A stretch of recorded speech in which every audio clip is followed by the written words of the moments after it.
पंजाब के बल्दियाती मुलाजमीन जहां सरापा एहतजाज थे और हम आपको बताते भी चले आ रहे हैं और हमने बताया था कि लाहौर सिविल सेक्रेटरीट के सामने धरना देने का ऐलान किया गया था। इस सिलसिले में सियालकोट समेत दीगर इलाकों से बल्दियाती कारकुन बड़ी तादाद में लाहौर के लिए रवाना हुए थे और हमने आपको बताया था अली मर्दान शेख जो कि सूबाई डिप्टी जनरल सेक्रेटरी हैं Pakistan local government workers federation के सिंध के, वो खुसूसी तौर पर लाहौर रवाना हुए थे। तमाम बड़ी तादाद में लोग लाहौर के लिए रवाना हुए और नारेबाजी भी करते रहे। तहम इस मौके पर जहां तमाम बल्दियाती मुलाजमीन सरापा एहतजाज थे और अपने जायज हुकूक और मराद के तहफ़्फ़ुज़ के लिए नारेबाजी भी कर रहे थे, थोड़ा सा सुन लीजिए।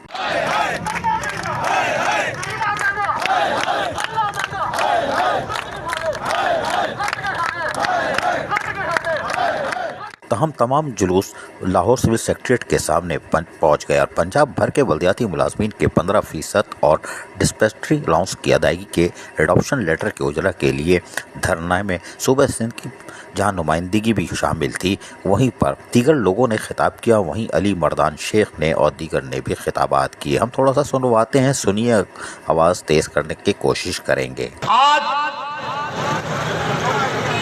ये कसूर उनका भी है कि ये कसूर हमारा भी है। ये जो हाकिम हैं, ये जो हुक्मरान हैं, ये 10% हैं और हम 80% हैं। जब इलेक्शन आती है तो आज हमें लाल झंडा है, फिर इनके झंडे हमारे कंधे पे होते हैं और हम इनके पेदारों के सामने हम झूमते हैं, नाचते हैं और हम उनको वोट देते हैं। आज ये असेंबली में बैठे हैं, अभी हम इस धूप में खड़े हैं, उनको शर्म आनी चाहिए।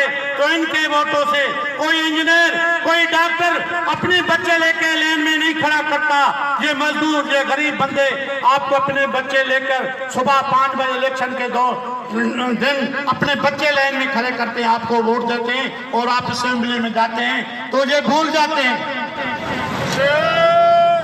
हमारी सिंध डूब रही है, हमारी सिंध डूब रही है। कोई कामिल शाह का बंगला नहीं डूबा है, मुराद अली शाह का बंगला नहीं डूबा है, जरदारी की जमीनें नहीं डूबी हैं, खुर्शीद शाह का बंगला नहीं डूबा है।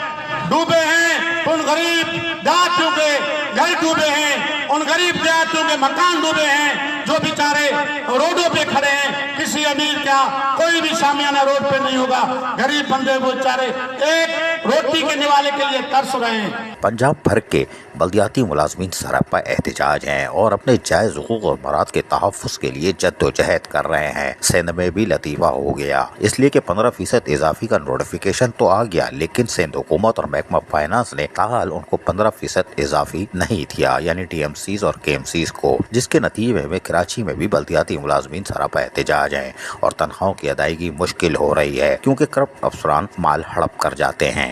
रिकवरी होती नहीं है, तनख्वाहें नहीं होती, लेकिन कोई नहीं पूछ रहा। लेकिन पंजाब भर के बल्दियाती मुलाजमीन ने आज जिस तरह अपने जायज हुकूक और मराद का तहफ़्फ़ुज़ के लिए जद्दोजहद की है, वो यकीनन काबिल तारीफ है और पंजाब हुकूमत को भी चाहिए कि बल्दियाती मुलाजमीन जो कि रीढ़ की हड्डी है, उनकी कम अज़ कम उनको एहतराम ही कर लें और 15% इजाफी और डिस्पेंसरी अलाउंस की अदायगी का एडॉप्शन लेटर जारी करके इनको मुतमईन करें। अजीज आरिफ, KBS बल्दियाती न्यूज़। ऐसी ही खूबसूरत वीडियोस फ्यूचर में हासिल करने के लिए रेड बटन पर क्लिक करके और बेल आइकॉन को प्रेस करके हम सबके सब्सक्राइबर बनना मत भूलिए।